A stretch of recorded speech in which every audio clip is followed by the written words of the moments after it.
감사하게도 이렇게 예전처럼 뭐 이렇게 며칠 동안 이렇게 힘들게 있었던 게 아니고 그냥 가벼운 감기처럼 이렇게 지나가서 너무 감사하고, 또 오늘 종료주일인데 또 고난주간에 대한 말씀을 여러분들과 나누어야 되지만, 또 특별 새벽 기도회 때 집중 기도회라고 했는데, 뭐 우리가 기도를 특별하게 할 이유가 뭐가 있겠느냐, 그래서 집중 기도회로 그렇게 이름을 바꿨어요.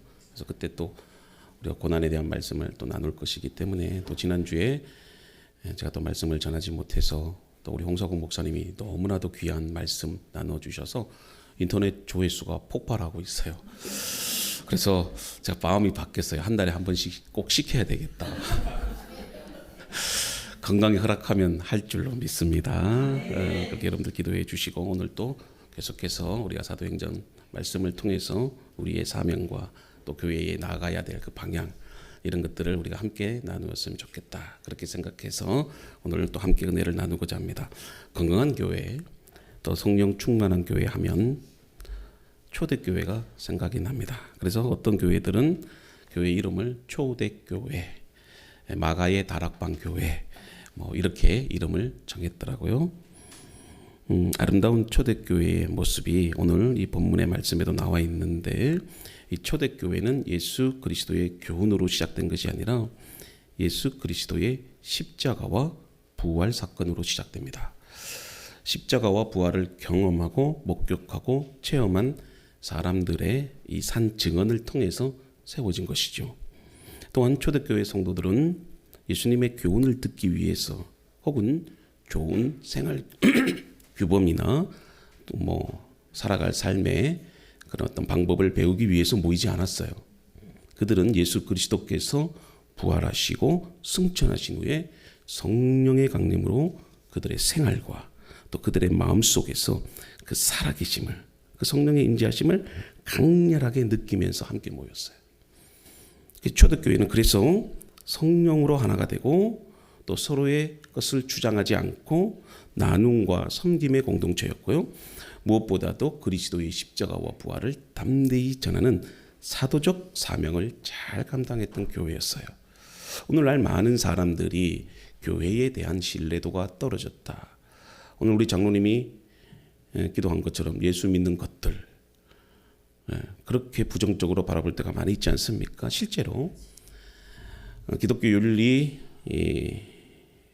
그 공동체라고 하는 기독교 단체가 있는데, 기윤실이라고 해요. 실천운동본부인데, 기독교 윤리 실천운동본부인데 매해마다 기독교 신뢰도를 조사해요. 근데 실제로 가장 높은 종교가 천주교, 그 다음에 불교, 그 다음에 기독교. 문제는 이 기독교가 하향 곡선이 너무 가파르다는 거예요. 그래서 많은 교회들이 새로운 변화와 개혁이 일어나야 된다고 말을 해요. 근데 어떻게 해야 될지를 몰라요. 어떤 방향성을 모델로 삼아야 될지를 모릅니다. 교회의 이 정체성에 대해서 회의를 갖는 모든 사람들에게 저는 이 초대교회가 아름다운 방향성과 모델을 제공해 준다고 저는 믿어요.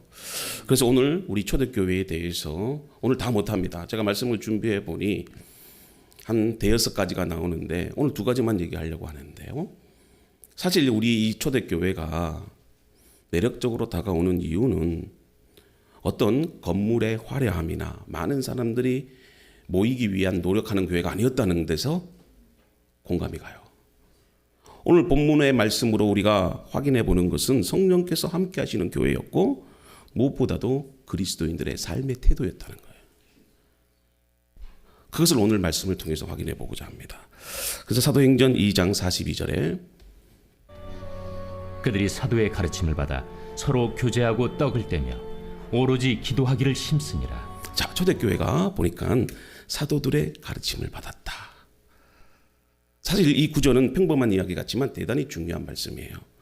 놀라운 일인데 왜 그러느냐면 초대교회는 성령의 강력한 임재와 충만으로 시작된 교회였어요. 그래서 능력이 나타났고 방언도 터졌고, 이 방언은 각곳 난곳 방언이라고 해요. 요즘 선교사님들이 선교지에 가서 제일 먼저 하는 게 언어를 배우는데 사실 너무 힘들거든요. 근데 각각 다른 언어로 말하기 시작한 거예요. 그리고 베드로가 설교 한마디에 3,000명씩 회개하는, 그런 놀라운 일들이 나타납니다. 자, 보세요. 우리가 성령을 받으면 마음이 뜨거워지잖아요. 열정이 생겨요. 그래서 가장 먼저 하는 일이 뭐냐면 지금 당장 세상에 나가서 수많은 사람들을 모아놓고 능력 집회, 은사 집회, 치유 집회 어떤 행동을 했을 거예요. 저라도 그랬을 거야. 막 제가 기도하면 병자들이 낫고 그러는데 가만히 있을 수 있겠습니까? 나가야죠. 막 대중들 앞에 가서 그런 능력을 선포해야죠. 타오르는 이 열정을 주재할 수 없기에 온 열방을 돌아다니면서 초대교회 성도들이 복음을 전했을 거예요. 근데 잘 보세요. 본문의 말씀을 보니 그거는 후의 일이고 그렇지 않았다는 거예요. 오히려 그들은 성령 충만을 절제했어요. 마음에 타오르는 열정을 오히려 차분히 가라앉혔어요. 그래서 그들은 뭐라고? 사도의 가르침을 받았다. 요즘 은사와 기적을 경험한 사람들이 가장 많이 한 게 뭔 줄 아십니까? 자꾸 기도원에만 가려고 그래요. 은사 집회에만 참석하려고 그래요. 저는 그걸 나쁘게 보지는 않아요. 근데 이미 마음에 성령이 충만한데 뭐가 부족해서 자꾸 기도원 가고 은사 집회에 가려고 하는지 자꾸 더 받고 싶어 해요. 가서 또 성령을 달래. 이미 성령 받았는데. 그래서 뭔가 자꾸 느끼려고 해. 이미 가슴이 뜨거워졌는데. 사명이 충만한데. 저는 여러분들이 일주일에 기도원 2-3번 가는 거 좀 좋게 생각 안 해요. 뭐 영적으로 지치고 힘들 때 위로받고자 가끔씩 가는 거는 제가 참 여러분들에게 참 좋은 일이라고 말씀을 드리지만 자주 가는 거 그렇게 바람직하지 않아요. 이미 성령이 충만해서 그들에게 임했으면 여러분 더 주세요 더 주세요 하는 게 아니라 이제 나가서 증인이 되세요. 근데 우리는 자꾸 더 주세요 더 주세요. 아니 이미 받았는데 뭘 더 받아요? 부족함이 없는데. 그래서 기도원에 가면 정말 뜨겁게 열정적으로 기도를 하는데 여러분 성령 충만을 받았으면 이제 세상에 가세요. 가서 빛이 되고 소금이 되세요. 증인이 돼야 돼. 왜 하나님께서 성령의 권능을 여러분들에게 주십니까? 가서 증인이 되라는 거예요. 근데 그렇게 하지 않는 게 문제예요. 자꾸 기도원에만 가. 그게 나쁜 게 아니에요. 오늘 여러분 생각을 바꾸세요. 가치관을 바꾸세요. 그런 사람들에게 한 가지 잊어버리는 게 있다니까요. 그게 뭐예요? 정작 중요한 것은 말씀에 대한 가르침을 받지 않는 데 있어요. 여러분 이유가 뭘까요? 뜨겁게 타오르는 이 감정적인 신앙을 더 중요시 여기는 사람들이 있어요. 신앙은 감정과 이상을 밸런스를 잘 맞춰야 돼요.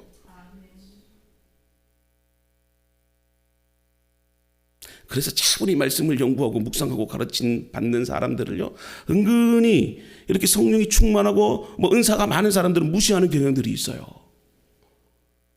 성령을 경험한 자들의 위험성은 오직 영적 체험만 추구하는 데 있어요. 물론 체험이 중요한데 그것이 하나님의 말씀에 뿌리를 내려야 된다는 겁니다. 열정은 있는데 그 열정을 뒷받침할 뿌리가 없어요. 그래서 이단으로 가는 거야. 그래서 교회가 은사 집회 안 하고 성령 집회 안 하면 저 교회는 능력 없는 교회다 생각해요. 절대 그렇지 않아요. 내가 영적으로 성령 충만했으면 그 내 영적 충만함이 말씀의 뿌리를 내려야 돼요.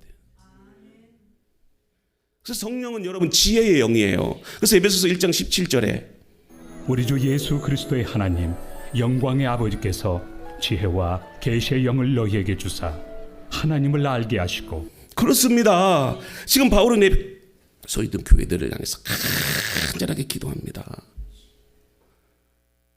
무엇을 위해서? 지혜와 계시의 영을 달라고. 이것이 지속적으로 공급한 거예요. 이유는 에베소 교회 안에, 에베소라고 해서 특정한 교회가 아니고 에베소 지역에 있는 모든 교회예요. 그래서 이 에베소서 말씀은 회람 편지라고 합니다. 에베소에 있는 많은 교회들이 그것을 함께 나누고 읽는 거예요. 그래서 에베소 지역 안에 있는 많은 교회들이 거짓의 영으로 인해서 교회가 많은 어려움을 겪어요. 이단들이 와서 자꾸 시련을 주는 거예요. 그렇기 때문에 바울은 말씀의 영이 그들에게 임하기를 원했던 거예요. 여러분 이단들이 말씀을 가지고 장난치면 그걸 무엇으로 이겨야 돼요? 말씀으로 이겨야 돼요. 이단들이 말씀을 가지고 여러분들이 말씀을 줄줄줄 외면서 할 때도 여러분들이 그 말씀을 가지고 그걸 대적해야 돼요. 근데 말씀에 지혜가 없어. 그리고 버벅거리고 아무 말도 못해. 그래서 목사님들이 하는 말이 있지요. 이단들과 괜히 말싸움하지 마라. 그냥 나와라. 그러는 거예요. 이유가 있어요. 제가 그랬잖아요. 우리 교회 신천지 한번 왔다고. 와, 2시간 동안 혼자 얘기하더라고. 내가 얘기를 다 했더니 또 할 말이 있대. 이 사람아, 지금 오후 예배 다가오는데 나도 좀 얘기하자. 그래서 월요일에 오라 그랬어. 안 오더라고.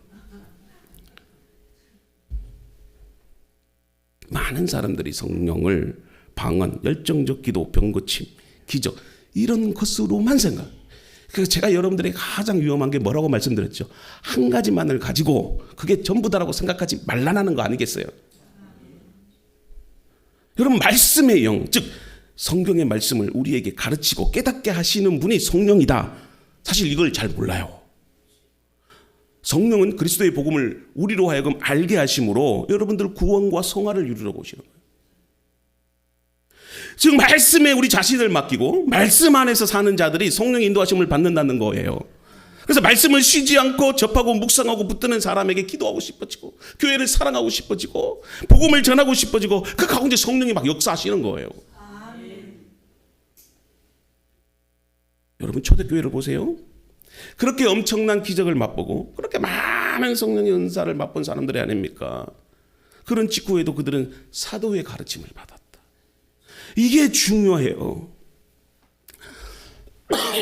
어떤 교회가 건강한 교회고 좋은 교회일까 알 수 있는 방법이 있어요. 그것은 성도들이 말씀을 배우려고 하는 열의가 가득 찬 교회. 그 교회가 성령 충만한 교회다. 어떤 시스템이 좋고 뭐 교회가 건물이 잘 되어 있고 뭐 그런 것들이 중요한 게 아니에요. 새신자들도 와서 말씀을 잘 배울 수 있는 그 여건이 잘 형성된 교회가 건강한 교회다. 그래서 저는 우리 교회가 공동체 성경 읽기를 하잖아요. 제가 우리 시찰의 목사님한테 자랑하고 다녀. 우리 교회는요, 이 공동체 성경 읽기 통해서 전 교회가, 전 성도가 성경 일독해요. 아멘이잖아. 우리 작년에 성경 읽었어요, 안 읽었어요? 다 읽었어요. 이거 엄청난 일이에요. 전 교인이 성경 일독했다. 매일같이 여러분들에게 신구약 성경 읽기 카톡으로 여러분들 보내주면 여러분들이 아멘 아멘 아멘 다 성경 읽으신 분이야. 거짓으로 아멘 하진 않을 거 아니야. 우리 교회 좋은 교회야, 안 좋은 교회예요? 좋은 교회예요.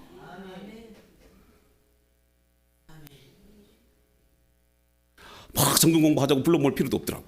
딱 그걸 해주니까 그게 딱이야, 딱. 바쁜 세상에. 하나님이 지혜를 주셔서 얼마나 좋은지 몰라요. 가끔씩 다른 교회를 방문해서 설교를 해보면 그 교회가 좋은 교회인지 아닌 교회인지 금방 알 수 있어. 설교할 때 말씀을 듣는 태도를 보면 알아요. 어떤 교회는 말씀을 한참 전하는데 휴대폰 만지작거려요. 처음에는 제 눈하고 부딪히면 눈을 좀 이렇게 아래로 하다가 아예 시간이 지나면 이제 상관없이 휴대폰을 만져놓고, 특히 3층이나 4층이나 옥상 그쪽에 그런 교회들 가면 구석탱이 가면 다 그런 분들이. 또 어떤 교회는 조집사님, 주집사님이 있대요. 이게 뭐냐면 조는 집사님, 주무시는 집사님, 아예 들어놓고 자는 집사님. 그래서 어떤 교회에 가면 말씀을 전해보면 정말 눈이 반짝반짝해요. 막 영이 살아나요. 이 목사님들은 다 느낍니다. 모르는 것 같죠. 아이고, 지난주에도 부부싸움 했구나. 또 자식놈 때문에 저 힘들어하는구나. 다 여기 가면 영안의 눈이 다 열려요. 신기하죠? 어떤 분들은 말씀 한마디라도 떨어질까봐 눈들이 반짝반짝 빛나고 입에서 아멘 아멘에 솟아나고, 이쯤 되면 말하지 않아도 좋은 교회예요. 말씀 잘 배우고 말씀 잘 묵상하고 말씀에 따라 여러분 신앙생활 합시다. 그게 좋은 교회예요. 초대교회가 그런 교회였다. 아멘. 둘째, 마지막이에요. 모여서 교제했다. 이것 교제가 대단히 중요합니다. 저는 신앙생활에 있어서 말씀 다음으로 기도 다음으로 교제가 중요하다고 생각합니다. 우리는 교회를 예배하는 곳으로만 생각하는데 여러분들 그렇지 않아요. 교회는 천국 잔치가 돼야 돼. 가나 혼인 잔치가 되어져야 돼요. 여러분 성만찬을 보세요. 먹고 떡을 떼고 나누는 거. 교회에서 성도들이 아름다운 교제를 갖는 일은요, 신앙생활에 있어서 설교를 듣고 성경 공부를 하는 것만큼 중요한 모습 가운데 하나다. 오늘날 한국 교회가 이 교제가 없다. 성도들이 예배만 드리고 썰물같이 그냥 집에 가버린다. 그냥 참여하는 성도만 있다. 10,000명이 되는 교인들이 있어도 교회 봉사하고 교회 교제하고 교회 처치 멤버십에 가입한 성도는요, 여러분들 10%도 안 돼요. 10%가 뭐예요? 500명도 안 될 거예요. 그래서 하는 사람이 맨날 하는 거예요. 10,000명이 되는 교회도 주방일 하는 사람만 주방하고 교사 하는 사람만 몇십 년 동안 하고, 이 교제가 없기 때문에 그래요. 조용히 앉아 있다가 조용히 가는 겁니다. 그리고 목사님 축도하게 되면 이미 가방을 싸요. 끝나기 전에 목사님 뵈면 안 되니까 빨리 나가야 돼. 야, 빨리 가자. 오늘 골프 예약해놨는데 빨리 가야 돼. 그래서 목사님들이요, 사실 10,000명이나 되면요, 누가 누군지도 몰라. 자기 자식인데도 자기 자식인지도 몰라요. 제가 그 비판하는 게 아니라 그렇다는 거예요. 오해하지 마세요. 그래서 길거리를 가는데 어떤 나이 드신 분이 인사를 하는데 장로님이래. 설마 그렇지 않겠어요? 몇십만 명 되는 교회 그 장로님 어떻게 다 알겠어요? 그래서 큰 교회들 가면 뭐가 있다? 명찰이 있어. 내가 장로요? 내가 전도사요? 왜냐면 함부로 하지 말라는. 아닙니다. 또 그런 뜻은 아니에요. 여러분 구원받고 거듭나고 성령 받았으면 반드시 해야 할 일이 뭐냐? 교회 공동체 안으로 들어와라. 여러분 교제라는 말이 그냥 먹고 마시고 노는 거. 제가 미국에 있으면서요, 교회는 꼭 밥을 먹어야 되겠다, 제가 그걸 느꼈어요. 밥을 먹어야지 이야기를 하더라고. 밥을 먹어야지 신방이 되더라고요. 밥을 먹어야지 교회가 이런 일을 하는 걸 알게 되더라고요. 그래서 그 느끼한 고기만 먹다가 햄버거만 먹다가, 예? 주일날 교회 와서 김치에다가 국을 먹는데 얼마나 기쁜지 몰라. 그래서 제가요, 교회는 밥을 먹어야 되는구나. 밥을 먹어야 뭐 이야기가 되지. 근데 여러분들 단지 밥을 먹는 그게 교제가 아니고, 교제한다는 것은 사랑하는 공동체가 되라는 말이겠지요. 이 교제의 의미를 잘 풀어놓은 게 사도행전 2장 44절이에요. 나타나니 믿는 사람이 다 함께 있어 모든 물건을 서로 통용하고 또 재산과 소유를 팔아 각 사람의 필요를 따라 나눠줌. 자, 초대교회 성도들을 보니까 그 당시에 내 것을 내 것이라 하는 자가 없었다. 서로 필요에 따라 자기의 것을 나누어 주었다는 거 말이에요. 이게 무슨 말일까요? 그냥 불쌍해서 아니에요. 사랑이 충만하니까 주고 싶은 거야. 사랑은 주고 싶은 거야. 보고 싶은 거야. 만나고 싶은 거야. 사랑하는 성도를 보면 주일날이 기다려지느냐 안 기다려지느냐 그걸 알면 돼. 저는 이제 주일날이 제일 기다려져. 제가 설교를 준비하다가 은혜 받으면 이 말씀 우리 성도들에게 나누어야 되는데, 오늘 김 집사님, 이 집사님, 권사님, 장로님 어디 아픈 거 아닌가? 주일날이 기다려지고 사모해지고, 서로의 필요에 따라 자기 것을 나누어 주었다고 말씀하지 않습니까? 이게 사랑이에요. 그러니까 보세요. 있는 사람이 없는 사람에게 준 거예요. 그러니까 이 사람이 필요한 게 있다는 거, 그거를 무슨 어떤 경제적인 것뿐만이 아니라 이 사람이 위로를 받고 싶어. 그러니까 이 사람이 취업 때문에 힘들어해. 건강 때문에 마음 아파. 그럴 때 성도들이 그 아픈 곳을 감싸주는 거예요. 이게 사랑이에요. 사랑은 채워주는 거예요. 서로에게. 힘들면 가서 뭘 채워주는 거예요? 위로를 채워주는 거예요. 지금 우리 청년 하나가 취업 때문에 안 돼. 너무 힘들어. 그러면 교회 안에 사장님들 계시잖아요. 좀 취업 좀 시켜주셔요. 네? 그게 사랑이에요. 교회에서도 너 학교 어디 나왔니? 그렇게 하면 안 된다는 거예요. 초대교회는 이기심이 완전히 사라지고 욕심이 사라졌다. 이게 뭐냐? 가치관이 바뀌지 않으면 사랑 못해요. 생각이 바뀌지 않으면 안 되는 거예요. 그래서 교회는 생각과 가치관이 바뀌어야 돼. 이게 교회예요. 그래서 교회는 가치관이 바뀐 사람들의 모임이에요. 우리 교회는 선교적 가치관을 가지고 모인 사람들이야. 그러니까 선교하기 싫은 사람은 교회 안 오는 것 같아. 예. 근데 우리는 선교하기 위해서 모인 성도들이에요. 정말 우리 교회도 매 시간마다 선교 헌금 끊이지 않고 올라오는 거 보면 제가 정말 감동해요.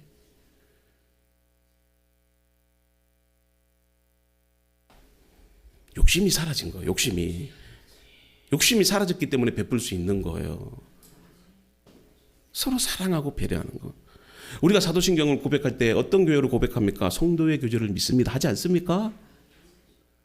입으로만 하는데 실제로 교제가 안 돼요.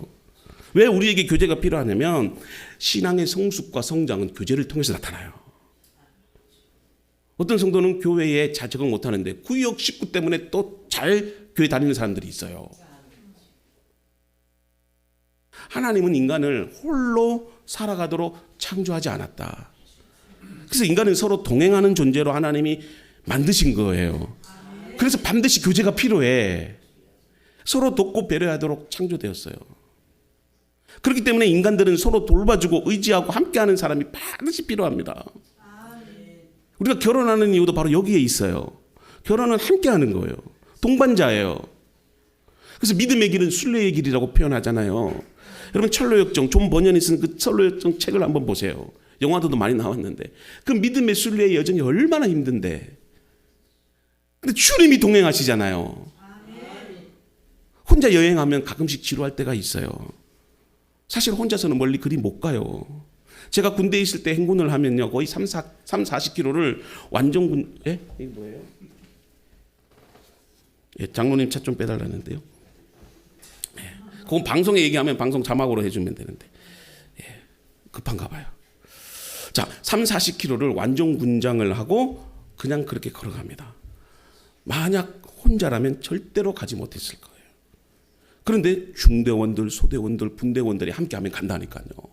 분대장이요, 소대원들이 지쳐 있어. 그러면 괜찮니? 다리 아픈 데 없어? 배낭을 줘? 자기가 매요. 또 부분대장이 소총 분대장님 제가 들게요. 그러면서 또 뒤에 분대원들이 또 밀어줘요. 이야, 도저히 못 가는 그 길을요 간다니까요. 제가 말씀드리고 싶은 거는 함께하면 못할 일이 없는 거예요. 교회도 마찬가지예요. 좀 작은 교회들도 함께하면 참 좋다. 가장 위험하고 접근하기 힘든 사람이 누군 줄 아셔요? 교회 안에서도 가장 위험한 성도는요 함께하려고 하지 않은 성도. 혼자 모든 일을 감당하려고 하는 사람, 그리고 자기가 해놓은 것에 대해서 마치 그게 잘한 것처럼 생각하는 사람, 그 좋은 현상이 아닙니다. 예를 들면 교회가 함께 청소하자 그랬는데 자기가 토요일날 저녁에 와서 밤새도 청소 다 해놓는 거예요. 우리가 함께 전도합시다 그랬는데 자기 혼자 가가지고 전도 다 해버리는 거예요. 그거 절대 바람직하지 않아요. 우렁각시처럼 그렇게 하지 마요. 뭐든지 함께 하려고 해야 돼요. 자기가 잘해도요 못하는 척하는 거예요. 그래서 어떻게 하냐? 도와주세요 해야 돼. 자기 잘한다고 자기가 다 해놓으면요 다른 사람들은 상실감을 느껴요. 잘 보세요. 교회에서 잘해도 못하는 척 해야 돼. 그게 겸손이야 사실은요. 내가 해야지, 솔선수범해야지. 물론 좋죠. 근데 집사님 도와주세요, 권사님 도와주세요, 저 혼자 하기 벅차네요. 서로 도움을 요청하면 뭐가 되느냐면 관계가 형성이 되는 거예요. 관계가 형성이 되면 서로를 잘 알아요. 혼자 하지 말고 도와달라고 함께하는 것이 신앙생활의 원리요 하나님 나라의 법칙이에요. 여러분 하나의 눈송이는요 아무것도 할 수 없어요. 근데 그 눈송이가 뭉치면요 교통이 마비된다니까요. 그래서 함께하는 공동체가 필요해요. 기도도 마찬가지입니다. 한 사람이 기도하는 것보다 합심해서 서로를 위해서 기도하면 더 큰 일도 할 수 있다. 그래서 마지막으로 다음과 같이 말하지 않습니까?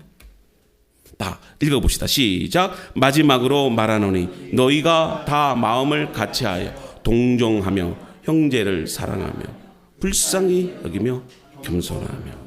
베드로전서 3장 8절 말씀. 왜 베드로가 마지막으로 말했을까요? 이게 교회라는 겁니다.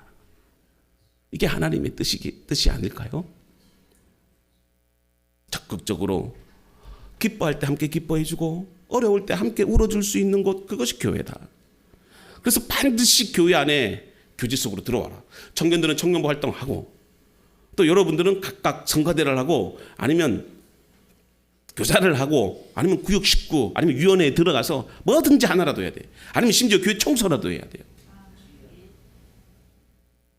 예수님이 제자들과 하나가 됐듯이 예수님도 충분히 혼자 할 수 있는데 함께 했다는 거다. 우리 교회도 그렇잖아요. 우리 교회 비전 함께 하나님 나라를 이루어가는 거예요. 저도 마찬가지예요. 여러분들과 함께 하고 싶은 거예요. 제가 존재하는 것은 여러분들이 있기 때문에 존재하는 거예요.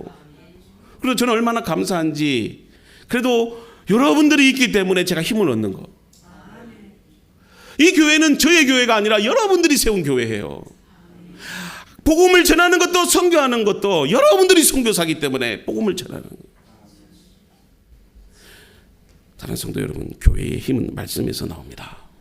그러나 동시에 성령의 아름다운 교제를 통해서 열매를 맺게 됩니다. 이걸 기억하고 힘을 낼 수 있는 저와 여러분들이 되기를 바라고 우리가 다음 시간에 부활절 예배니까 부활절 설교를 하고 그 다음 주부터 계속해서 우리가 정말 어떤 교회가 되어야 될지 함께 은혜를 나누도록 하겠습니다.